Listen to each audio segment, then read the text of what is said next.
The six raised their arms. From their chests, beams of pure energy lanced outward, converging on Speed. He moved. The beams sliced the air inches from his skin. The core vibrated with their fury, glass tanks shattering, bodies spilling onto the floor.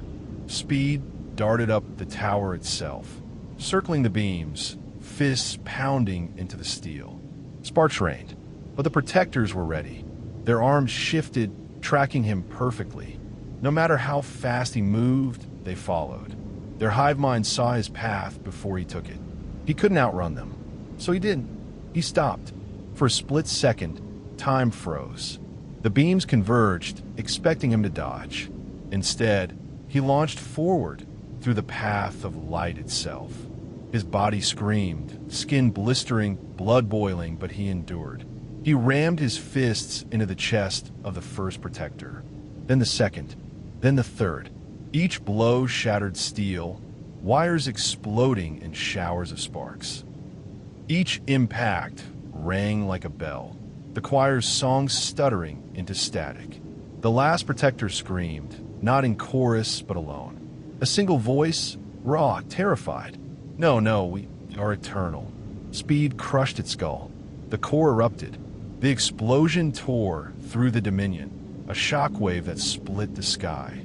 Towers collapsed. Machines fell silent. Drones dropped lifeless from the air. The song of the choir cut off mid-verse, leaving only silence and the crackle of dying flames. Speed crawled from the wreckage, his body a patchwork of burns and blood. His chest heaved, every nerve raw, every muscle trembling. He looked back once. The Dominion was gone, but the silence didn't comfort him. The survivors stared from the rubble, their eyes wide, their mouths trembling. They didn't thank him. They didn't approach. They backed away, whispering his name in the same broken way as always. Speed turned from them, his face shadowed. The Dominion was gone, but the war wasn't. Somewhere beyond the horizon, more waited. More gods wearing human masks. And he would keep running until every last one fell. Chapter 6, The Labyrinth of Glass. The city was empty. Not ruined, not burning, simply empty. Speed ran through its streets in silence, his footsteps echoing too loud against the glass towers. No smoke, no corpses, no drones, no machines. Only mirrors. Every surface reflected him. Windows, cars, pools of water on the pavement. Even the sky, not clouds but glass, stretching overhead in one unbroken sheet. Everywhere he looked, he saw himself. Thousands of selves, running, staring, bleeding. He slowed. His breath was heavy in his ears.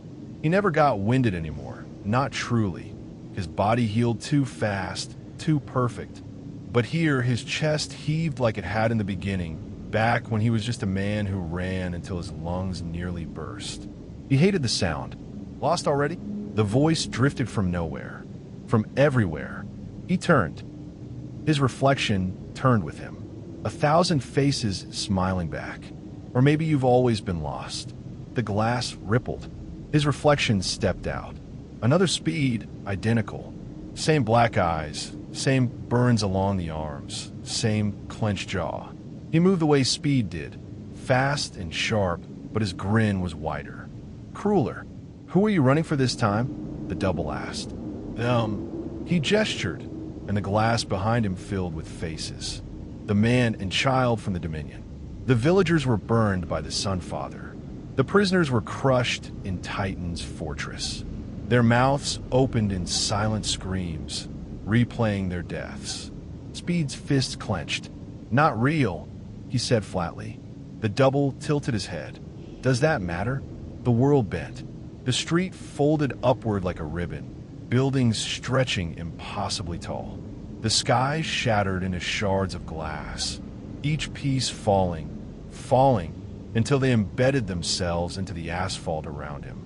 From each shard, another reflection crawled.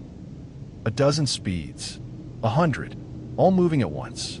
Some wounded, some laughing, some crying blood. They circled him, faster than even he could track. Speed braced himself. He wasn't invulnerable to his own fists. He'd learned that in the early days, when a misstep of velocity meant bones snapping like twigs. If these things were more than illusions, he'd have to fight himself.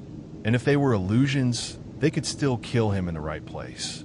The double's voice echoed. You've always been so sure you were the fastest. But speed is useless when you're already at the finish line. The circle closed. They struck all at once. A hurricane of fists and blades. Every reflection carried a weapon Speed remembered. A jagged rebar from Titan's prison. A flaming spear from Sunfather's cult. A chainsaw arm from the choir's drones.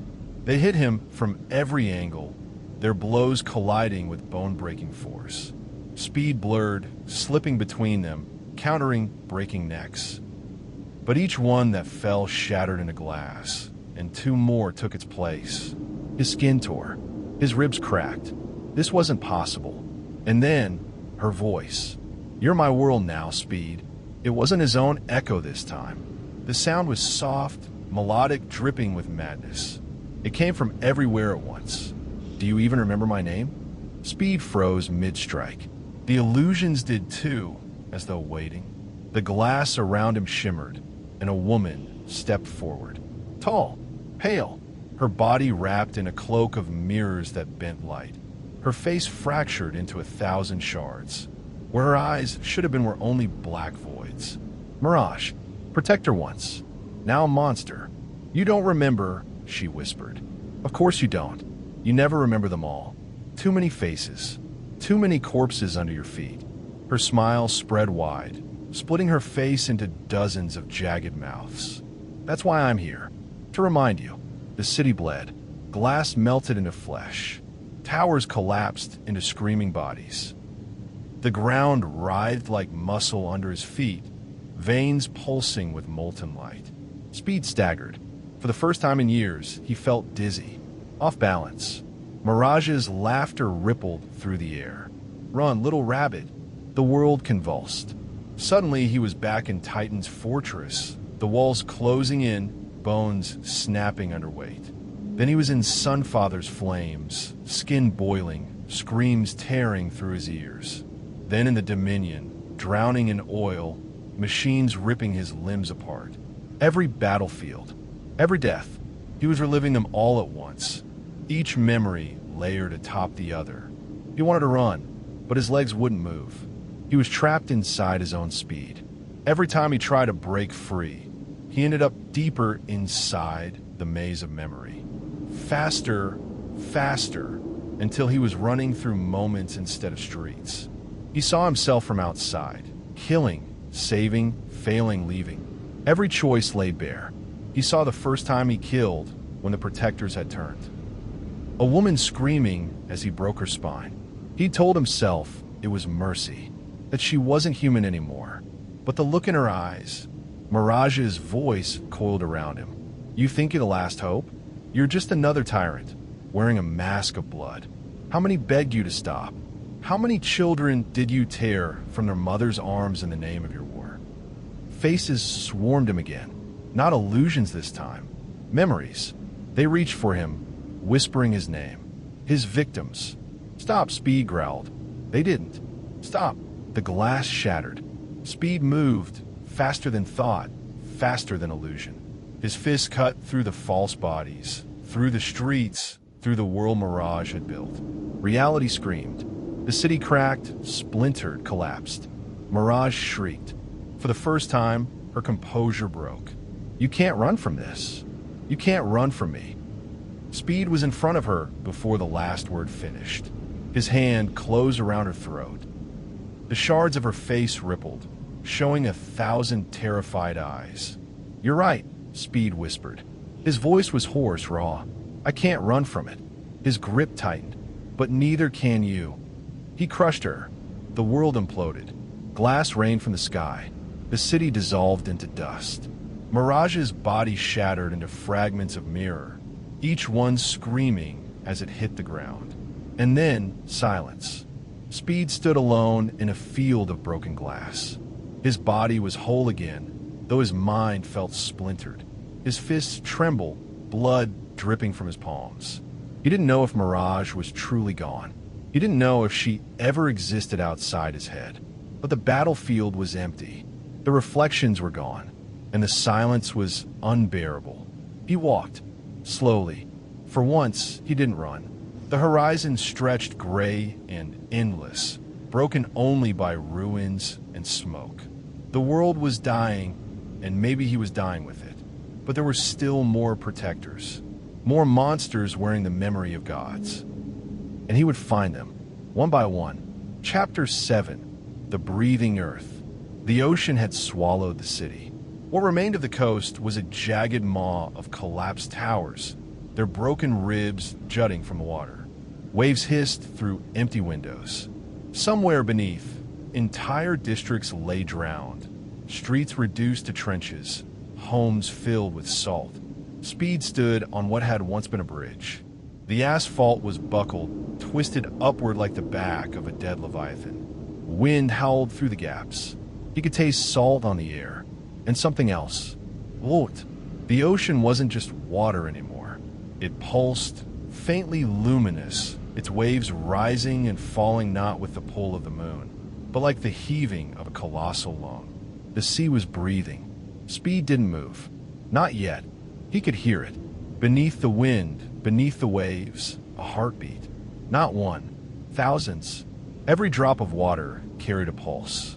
She was here. Mother Deep. Once, she had been the guardian of the green, the planet's fiercest protector. She had healed forests with a touch, purified rivers, restored soil poisoned by centuries of industry. Humanity had called her savior. But when the others broke, so had she. Now she was not one body, not one mind. She had merged with the ecosystem itself. Her consciousness spread across ocean currents, fungal roots, insect swarms. To fight her was to fight the planet. The bridge shuddered under Speed's feet. Fissures spidered through the asphalt. From the cracks, vines erupted, thick black, glistening with seawater. They twisted toward him, thorned and hungry. He blurred. In less than a heartbeat, he was a mile away, standing atop the husk of a drowned tower. The vines writhed where he had been, their thorns dripping something like blood. The ocean roared. A column of water rose, impossibly high, and shaped itself into a face. A woman's face. Pale, wide, lips parted in a smile. Her hair was kelp, her eyes pits of abyssal light. "You run," the ocean said. Its voice rattled through the ruins like an earthquake. "Always you run." Speed stared at her, jaw tight. Mother Deep's smile widened. "Run all you like. There is no land left to carry you." The world convulsed. The tower beneath him split apart, dragged down into the surf by writhing tendrils of kelp. Speed blurred away again, racing across the surface of the water itself. His speed churned the sea into steam, leaving a boiling trail behind him. But the water healed, the ocean smoothed, and then it rose. Walls of water slammed upward on either side of him, higher than skyscrapers, folding inward like jaws. For the first time in years, Speed felt small. He accelerated. Faster. The world stretched thin, color bleeding from reality. He could see the structure of the waves, each droplet frozen in place as he outpaced time itself. He darted between them, his body cutting a tunnel through the collapsing sea. But even at that speed, the ocean bent with him. Reality warped. The tunnel curved, spiraling, dragging him inward like a whirlpool. Mother Deep laughed, her voice carried in the spray. "You cannot outrun the world." The sea spat him out. He crashed into ruins, not stone, not steel. Bone. A landscape of skeletons stretched in every direction. Whales, fish, humans, mountains of rib cages, towers of vertebrae. Their empty sockets stared upward as though begging for sky. The air was thick, vet. Every breath carried spores. Speed coughed, an involuntary reflex, and saw the ground ripple. The bones shifted, hands clawed free of the heaps. Fleshless, skinless, but moving. pulled upward by vines that wormed through their spines, jerking them like puppets. They shambled toward him in silence. Speed blurred forward, smashing through them, snapping bones into dust. But every body he broke sprouted vines that thickened, split, and wove themselves into walls. He punched through one, another rose. He ran in circles, spirals, fractals of velocity, and every path closed behind him, roots stitching shut like wounds. A cage. The earth itself was caging him. He stopped. For once, he stopped. The skeletons crowded around, vines wrapping their limbs, pulling them together until they fused into a single, towering mass of bone and rot. A giant, its face a warped skull. Mother Deep's voice issued from its hollow mouth. You are a wound, a scar across the earth. You tear, and you burn, and you leave nothing living behind. Tell me, little runner, what do you heal? Speed's chest heaved. His eyes burned. He could see the answer in every ruin. Nothing. He healed nothing. All he left behind was silence. The giant struck. Its hand, a claw of fused ribs, came down with enough force to crater the earth. Speed darted aside, but not untouched. The shockwave hurled him into a wall of bone, cracking it apart. For the first time since Titan, his bones rattled. His vision blurred. He rose. Slowly, the giant came again. This time Speed didn't dodge. He ran into it, through it. His body blurred into a storm of fists, breaking bone faster than the vines could weave. Shards exploded outward in every direction. The giant bellowed, collapsing into a heap of shattered skeletons. The vines writhed, but Speed didn't stop. He ran, through the bone fields, through the ruins, through the sea itself, faster than the vines could grow, faster than the roots could close. He tore through the living world until the ocean boiled, the land smoked, the sky fractured. Mother Deep screamed. Her voice was everywhere, in the roots, in the waves, in the blood dripping from the very air. You cannot kill the world. Speed skidded to a stop. His chest heaved. His fists were slick with blood. His own or the planet's, he couldn't tell. He looked up at the boiling sky and whispered, "Then I'll burn it with you." He ran again, not through streets, not through oceans, through everything. Every step was friction, every movement a spark. Heat bled into the air, into the ground, into the sea. His body became a furnace, his speed fire incarnate. The world ignited. Forests combusted. Seas vaporized. The very soil blistered. Mother Deep shrieked as her body, the planet, writhed in agony. The ocean faces shattered. The vines shriveled. The skeletal fields cracked into ash. Still Speed ran. Faster, hotter, until the very concept of life burned. Until there was nothing left for her to hold. Until she was gone. Silence. When Speed stopped, the world around him was blackened earth. No viñas, no oceans, no forests, only ash. He stood in the center of a desert that stretched to the horizon. His skin smoked, his clothes seared away. His body healed even as it burned. He had killed her, and with her, everything she had been. The planet is quieter now. Too quiet. He had killed Mother Deep.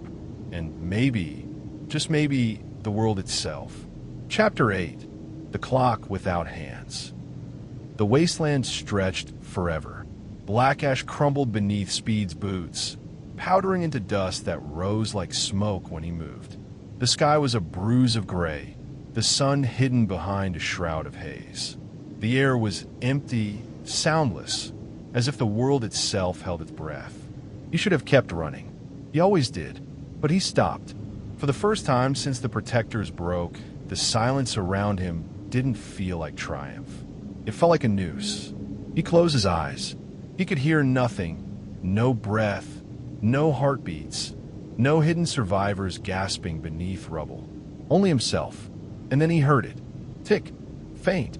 Almost imagined. Tick. He opened his eyes. The wasteland was gone. He stood in a city. Not the broken one. Not the drowned, burned, gutted corpse of civilization he knew. This was a living city, bathed in neon, full of people. They bustled past him, alive, unaware. Their laughter stung. Speed froze. He knew this place. He'd saved it once. Long ago, before everything broke. And then the sky cracked. A fissure split the heavens, revealing gears the size of continents grinding above. The people didn't notice. They kept walking, their bodies twitching on repeat, every movement stuttering like broken film. Tick! A man raised a cigarette to his lips. Tick! The flame from his lighter froze mid-spark. Tick! The flame snapped back into the lighter. The man raised it again, over and over. A loop. The entire city was trapped in it. "You've burned so much," a voice said. Speed turned. Kronos stood in the middle of the street. He was human-shaped, but not human. His body was woven of glass and metal, veins replaced by filaments of light, eyes like fracture clocks. His skin shimmered with shifting numbers, seconds sliding across him like tattoos. He carried no weapon. He didn't need one. "You think you're cleansing the world," Kronos said. His voice was calm, almost kind. "But all you're doing is winding the spring tighter." Speed's fist clenched. "You're another ghost, a trick of this wasteland. You're dead." Kronos smiled faintly. "If only." He raised his hand. The city convulsed. Time broke. Speed stumbled as the ground beneath him splintered into fragments of moments. Streets flickered between decades. One instant clean and new, the next cracked and overgrown, the next drowned in ash. People appeared, vanished, reappeared again, screaming without sound. Speed tried to move. He blurred into motion, darting through 1,000 possible presents. But every path ended in a wall, an invisible barrier snapping him back to where he had started. Kronos tilted his head. "Run," he said softly. Speed did. He tore through the city faster than thought, faster than physics. But the faster he ran, the thicker the air became, as if he were trying to sprint through syrup. His velocity bled away, seconds dragging like chains around his ankles. Everywhere he looked, loops snapped shut. A child tripped on a curb. Fell, froze, stood, fell again. A man at a cafe stirred his coffee, never raising the spoon. A woman's scream stretched into eternity, her mouth never closing. Thousands of lives, each trapped in their own repeating second. Speed skidded to a halt, chest heaving. "Why show me this?" Kronos appeared beside him without moving.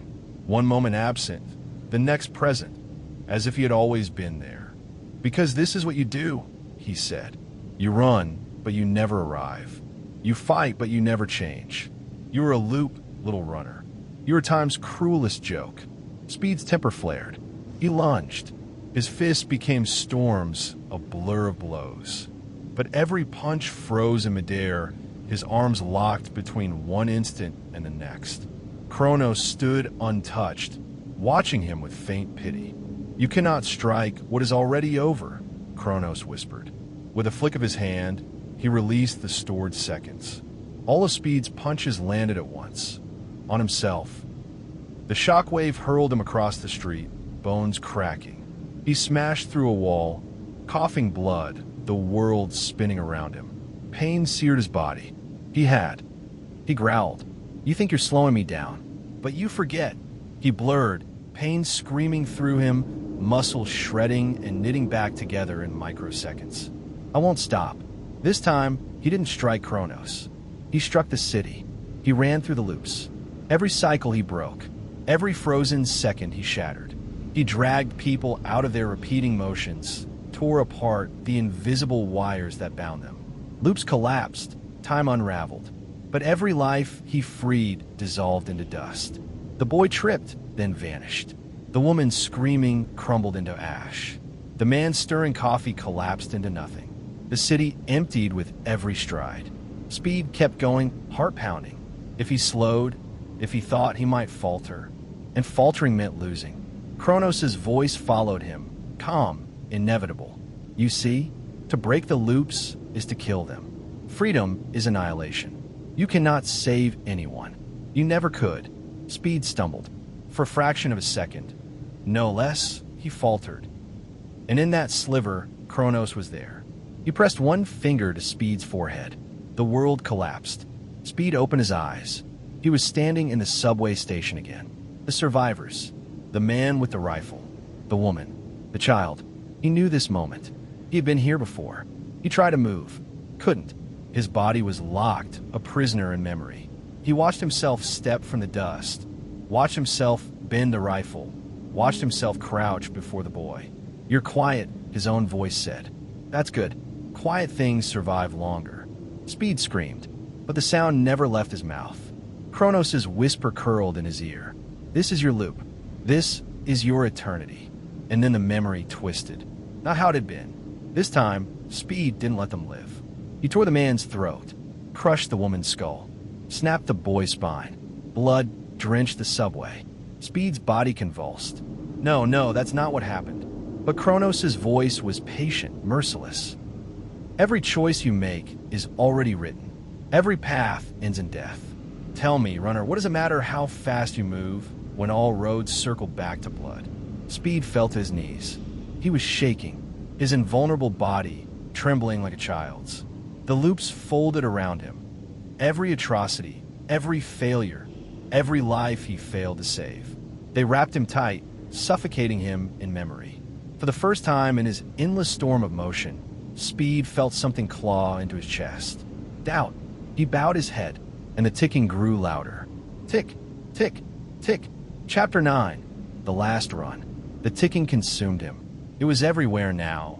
A sound so constant it filled the marrow of his bones. Tick, tick, tick, like the drumbeat of inevitability. Kronos' gift, or curse. Speed knelt in the ruins of memory, surrounded by his own sins replaying on a loop. Every person he had killed stood around him. Phantoms dragged from the bones of time. The boy from a subway with his spine twisted wrong. Shard's broken body frozen in crystal. Titan's shattered skull collapsing into dirt. Thousands of faces, thousands of deaths, orbiting him like a constellation of ghosts. He clutched his head, trying to drown them out, but their voices pressed inward. Monster, murderer, storm of blood, you're the end of things. Kronos stood among them like a conductor of an orchestra. His eyes ticked with shifting seconds, his body humming with impossible patience. "You see it now," he murmured. "Every road, every loop, every ending. No matter how far you run, the truth follows. You are not salvation. You are entropy wearing flesh." Speed lifted his head. His eyes burned. His chest heaved. "You think you've won." Kronos tilted his head, like a teacher correcting a student. "There is nothing to win, only the inevitability of return. The clock always circles back." Speed staggered to his feet. Blood, or maybe dust, clung to his face. He spat, chest rising and falling. "Then let's see if your clock can keep up." He ran, not just through the city, through everything. The loops bent and snapped around him as he tore through them. The street warped into wilderness, wilderness into oceans, oceans into deserts. He sprinted across centuries in seconds, dragging history into ribbons. His velocity howled louder than the ticking, drowning it in a hurricane of motion. Every second became a battlefield. He saw the moment the protectors were born, men and women struck by light from the burning rift in the sky. He saw the adoration, the parades, the worship. He saw the decay, the arrogance, the hunger for power. He saw himself standing in the middle of it all, faster than every bullet, every lie, every choice. And always, Kronos was there. No matter how far Speed ran, Kronos appeared in front of him, walking calmly, hands behind his back. His words carried through the hurricane. "Running doesn't change what you are." Speed's laugh was a roar, cracked and ragged. "No, but it changes where I end." He drove himself harder. Faster, faster. The ground beneath him liquefied, burned, dissolved into pure light. His body should have come apart at the seams, muscles tearing, bones shattering, blood boiling, but it didn't. He was the storm, and storms did not break. The world blurred.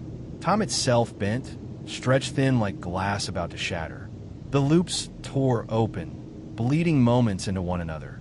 Children walking into their own graves, cities building themselves and collapsing in the same instant, oceans flooding deserts that had not yet been born.